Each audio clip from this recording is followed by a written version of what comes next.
দেখুন, আজ শুক্রবার বাদ আসর যশোর জেলার অভয়নগর থানার ৫ নং সিদারপুর ইউনিয়নের ৩ নম্বর ওয়ার্ডের দিঘিরপাড় রাঙ্গারহাট বাজারে ৫ নং সিদারপুর ইউনিয়ন জামায়াত মনোনীত চেয়ারম্যান প্রার্থী জনাব হযরত মাওলানা হাফেজ আব্দুল করিম এক গণসংযোগ করেন।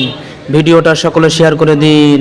সেই সংগ্রামী মানুষের সারিতে আমাকেও রাখিও রহমান, যারা কোরআনের আহ্বানে নির্ভয়ে সব করে দান, নির্ভয়ে সব করে দান।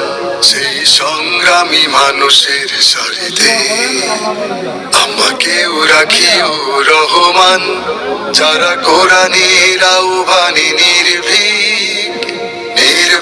সব করে দান, নির্ভয়ে সব করে দান। তোমার রঙে যারা রঙিন, তোমারই ডাকে ধরে সঙ্গীন। তোমার রঙে যারা রঙিন, তোমারই ডাকে ধরে সঙ্গীন।